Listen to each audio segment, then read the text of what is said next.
Oke Kang Humedi, tadi Kang Humedi lagi ngapain Kang ya? Boleh diceritain Kang? Hmm, tadi ya. Iya Kang. Tadi itu yang disebut saya itu sedang proses eh, ngambil energi-energi positif dari alam ya. Nah, itu. Maksudnya energi-energi positif dari alam itu seperti ya salah satunya contohnya tergantung kita mintanya sih dari ke alam itu. Seperti ibaratnya kita minta ketenangan jiwa, pikiran gitu kan. Kalau lagi pikiran kita lagi penuh, lagi pusing, bisa kita pergi ke alam gitu kan. Terus menenangkan diri, terus kita fokus minta atau narik energi-energi positif dari alam. Nah, begitu ya. Gitu. Nah, contohnya gini. Oh, sekalian mungkin saudara-saudara semua uh, pengen tahu caranya atau langkah-langkah untuk ibaratnya mengambil energi positif dari alam ya, atau siapa tahu saudara ada yang mau belajar. Jadi sepengalaman saya begini, ini pun yang saya dapat dari boleh dibilang dari guru saya ya. Jadi saya dulu dapat pelajarannya begini. Jadi pertama kita itu uh, cari tempat, entah itu ibaratnya di hutan belantara atau hutan biasa, yang penting sepi ya, nggak nggak banyak orang atau banyak suara-suara kendaraan. Nah, itu yang pertama ya. Terus setelah menemukan tempat yang cocok, kira-kira nyaman kita di satu hutan itu ya kan, itu kan. Nah, di situ kita tinggal belajar fokus, duduk cari tempat belajar fokus di satu tempat itu, di hutan itu ya. Nah, bagaimana caranya? Mungkin Kang Humedi katanya cuma fokus doang mah nggak bisa. Emang gitu kan, emang belum begitu kalau cuma fokus doang gitu ya. Jadi ada beberapa yang perlu kita sebut ya kan. Kita nggak perlu baca-baca bacaan yang aneh-aneh sih sebenarnya gitu kan. Pertama, kita harus fokus, yakin, dan juga kita meminta kepada yang maha kuasa ya, bahwasanya kita itu butuh energi positif ya kan, energi positif. Nah, terus minta ke alam, dan juga alam itu kan terdiri ada beberapa bagian seperti darat, air ya kan. Terus kita juga sebut ya kan langit dan bumi. Nah, cuma tetap mintanya kita kepada yang maha kuasa, ingat ya, bukan ke yang lain-lain.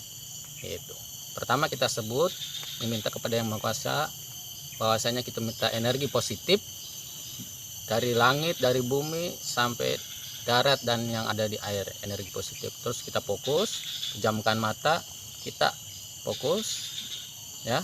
Terus sudah gitu tarik napas dalam-dalamnya, rasakan energi positif dari alam itu masuk ke tubuh kita melalui kita dengan cara tarik napas ya kan, minimal 3 kali tarik napas, maksimal terserah secukupnya ya. Tarik napas lewat hidung, tahan di perut, contoh ya, contoh ini kita pejamkan mata ya, napas tahan di perut, pejamkan mata. Terus udah gitu fokuskan bahwasanya dari yang ada di isi di langit, di bumi, di darat, dan di air itu kita memberi kita energi positif ya. Kira-kira sudah kerasa ada yang masuk atau bergetar tubuh kita atau merasakan tenang, berarti kita udah mulai bisa menyerap energi-energi positif dalam di alam itu ya. Kita lepaskan pelan-pelan lewat mulut. Nah, begitu ya sahabat semua. Jadi saya ini sekarang lagi di hutan ya kan, cuma berdua sama kameramen ya. Coba tengok sekitar. Nah, lagi di hutan ya.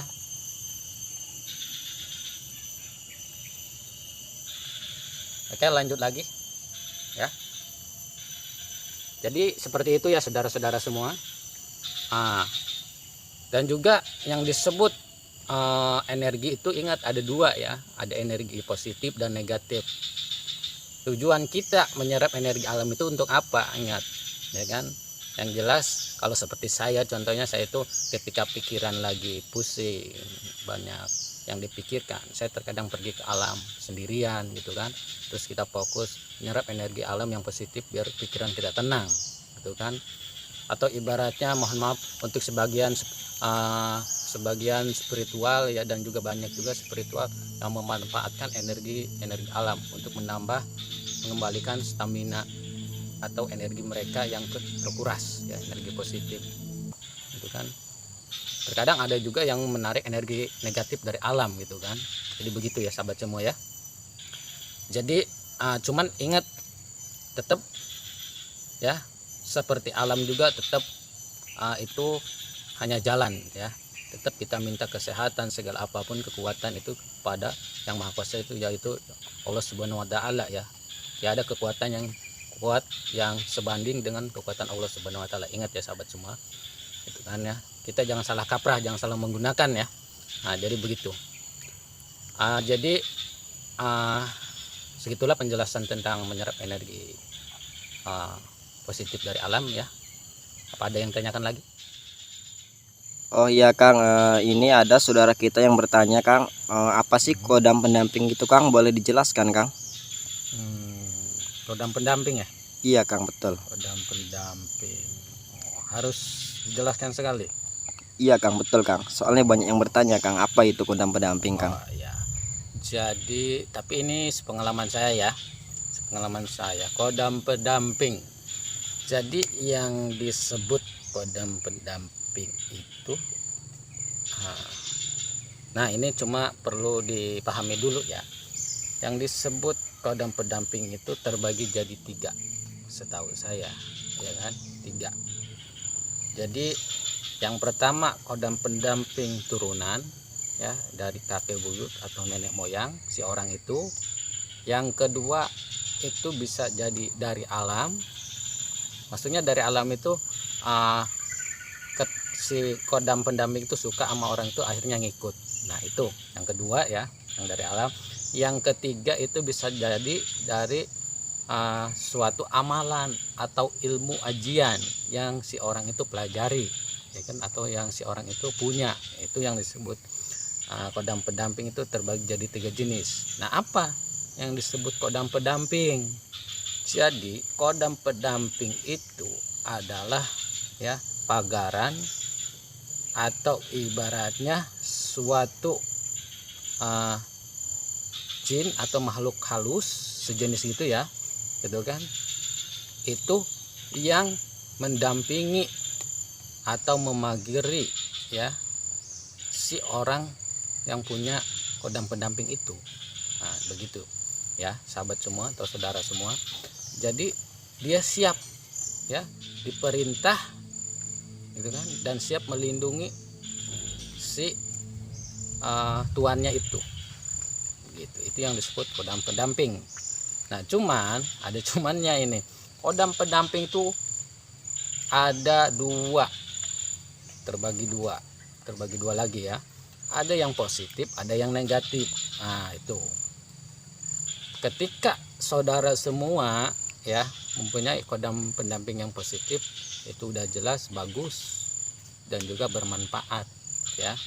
Tapi ketika saudara mempunyai kodam pendamping yang negatif, itu saya rasa kurang bagus dan juga kurang bermanfaat ya.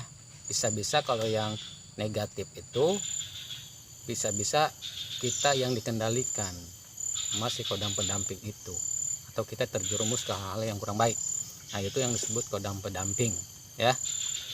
Jadi saya rasa ya, dan saya harap kepada saudara semua yang disebut kodam pendamping, atau ketika saudara itu mempunyai kodam pendamping kan, hati-hati ya, bawalah ke jalan yang positif dan juga yang bermanfaat ya kan.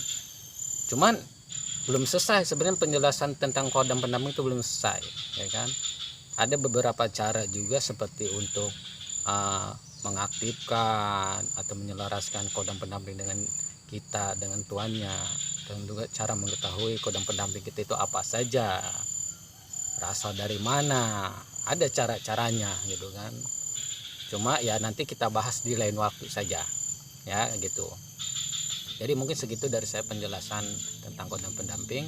Kurang lebihnya saya mohon maaf ya. Saya akhiri.